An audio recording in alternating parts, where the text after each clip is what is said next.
My dear friends, আজ তোমাদের কাছে নিয়ে এসেছি ডাব্লিউবিসিএস, কেপি, এনটিপিসি, আরপিএফের জন্য মোস্ট ইম্পর্টেন্ট 10টি জিকে প্রশ্ন।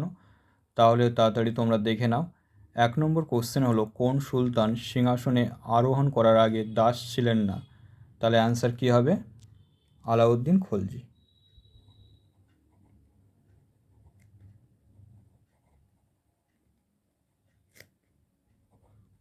খিলজি।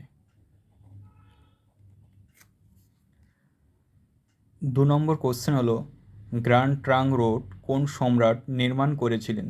তাহলে অ্যান্সার কী হবে? শের শাহ।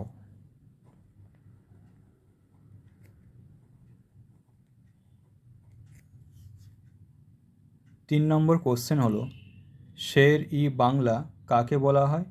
তাহলে অ্যান্সার কী হবে? ফজলুল হককে।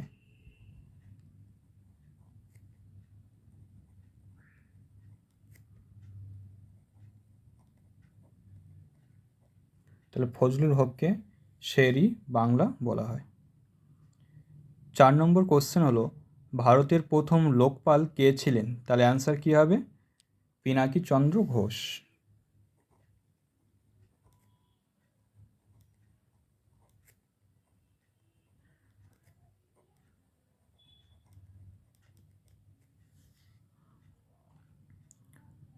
5 নম্বর কোশ্চেন হলো, ভারতীয় সংবিধানের কোন অংশে নাগরিকত্ব সম্বন্ধে বলা হয়েছে?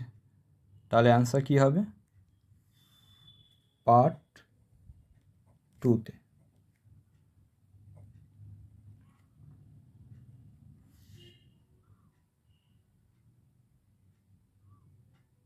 6 নম্বর কোশ্চেন হলো, কোন পঞ্চবার্ষিকী পরিকল্পনায় কৃষি ও শিল্পের ওপর সমপরিমাণ গুরুত্ব আরোপ করা হয়?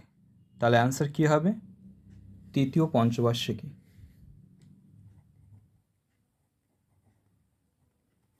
তাহলে তৃতীয় পঞ্চবার্ষিকী পরিকল্পনা।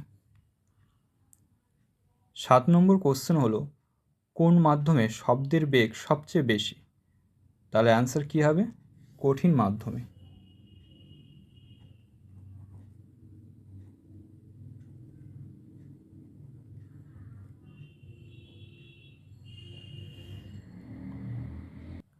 8 নম্বর কোশ্চেন হলো, লেন্সের ক্ষমতা মাপার এককের নাম কি?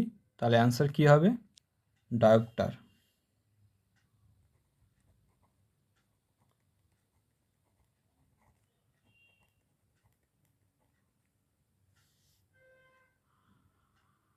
ন নম্বর কোশ্চেন হলো, ভারতের দীর্ঘতম বাঁধটির নাম কি? তাহলে অ্যান্সার কী হবে? হীরাকুদ বাঁধ।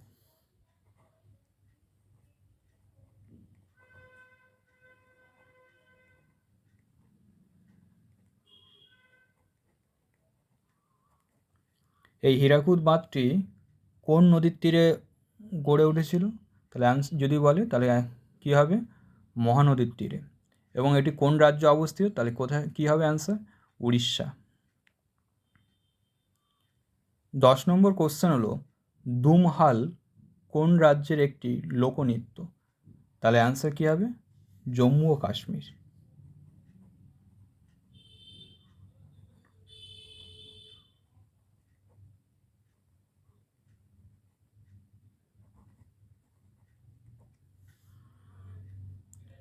আজ তাহলে বন্ধুরা এই পর্যন্ত।